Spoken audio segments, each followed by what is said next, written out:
जय जय रघुवीर समर्थ. दशक 12वा. समास 5वा. आत्मनिवेदन निरूपण. श्री गुरुभ्यो नमः.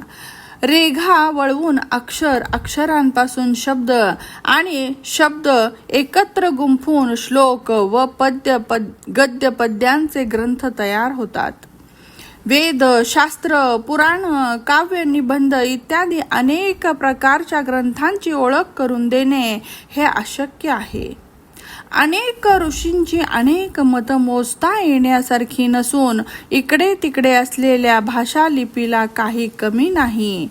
वेदशास्त्रांचे वर्ग, ऋचा आणि अध्याय, सर्ग, स्तवक इत्यादी विभाग, उपविभाग असून प्रसंगानुरूप समास इत्यादी अनेक नावं वापरण्यात आली आहेत. हिंदी भाषेत पद, श्लोक, बीर, कडक, साकी, दोहे इत्यादी नावांची पद्य रचना आणि प्राकृत भाषेतील डफगाणी, माचिगाणी, दंडिगाणी, कथागाणी आणि खेळातील उपकथा गाणी इत्यादी सर्व रूप तयार होऊन प्रचारात आली. तर वर्णन केलेल्या इतक्या वाणींच्या विस्तारात ही ध्वनी, घोष, नाद, रेखा अशा 4 गोष्टी आहेत. आता वाणी प्रकार ऐका. सूक्ष्म जाणीवेची परावाणी, अंतरंगात ध्वनीत होणारी पश्यंती, आपल्यात गुणगुण असा आवाज होणारी मध्यमा आणि प्रत्यक्ष शब्दोच्चार होणारी वैखरी अशा 4 वाणी असून वैखरीपासून अनेक शब्दरत्न बाहेर पडतात. प्रथम आकार, उकार, मकार, अर्धमात्रा अशा 3.5 मात्रा जन्म घेऊन नंतर 52 अक्षर निर्माण झाली. त्यानंतर राग ज्ञानाचे विविध प्रकार, हावभावयुक्त नृत्य प्रकार आणि विवेचनयुक्त तत्वज्ञानाचे अर्थ प्रकार प्रचारात आले. असो, सर्व तत्वातील महत्वाची मूळ माया, अर्धमाया इत्यादी नावाने ओळखली जाणारी शुद्ध सत्व गुण मुख्य तत्व आहे हे जाणा. लहान मोठी सर्व तत्व एकत्र येऊन पिंड ब्रह्मांडातील 8ही शरीर झाली. पण या अष्टधा प्रकृतीचा वारा उडून जातो हेच सत्य आहे. परब्रह्म वारा नसलेल्या आकाशाप्रमाणे सधन असते. अष्टदेहांचे निरसन करून हा अनुभव पहा.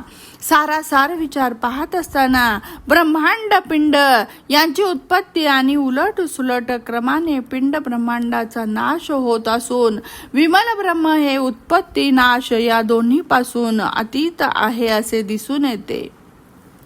पदार्थ हे जड, आत्मा हा चंचल, शुद्ध ब्रह्म हे निश्चल अशी वस्तुस्थिती आहे आणि साधक परब्रह्माच्या विवरणाने लगेचच विरघळून जाऊन ब्रह्मरूप होतो. शरीर, मन, पाणी ऐश्वर्ययुक्त मी देवाचा आहे हा भाव जड आत्मनिवेदनाचेच लक्षण होय. सर्वांना चालक परब्रह्म असून तोच सर्व करता आहे व सर्व प्राणी त्याचे अंश आहे. तोच सर्वतंत्र स्वतंत्र असून तेथे आपल्याला वावच नाही. देवच सर्व करता आहे, मी कोठ नाहीच ना असे म्हणणेच चंचल आत्मनिवेदन होय. आता चंचल जे काही आहे ते स्वप्नवत नाहीसे होते. निश्चल निराकार परब्रह्म देव असे म्हणणेच तिसरे आत्मनिवेदन होय. अर्थात चंचलाचा ठाव ठिकाणा नसताना तेथे आधी आपण कुठले काय असे म्हणण्याचे तत्वच निश्चल आत्मनिवेदन होय. या 3ही प्रकारच्या आत्मनिवेदनाच्या दृष्टीने पाहिले तरीही वेगळे आपण नाही आणि आपणच नाही म्हटल्यानंतर अहंकार कोठेही असणार नाही ही गोष्ट निसंशयपणे सिद्ध होते. पाहत गेलो तर लक्षात येते, जाणत गेलो तर पूर्णपणे जाणता येते आणि शेवटी बोलणेच थांबवून विश्रांती मिळते. इति श्रीदासबोधे गुरुशिष्य संवादे 12 दशके आत्मनिवेदन निरूपणं नाम 5मः समासः समाप्तः. जय जय रघुवीर समर्थ.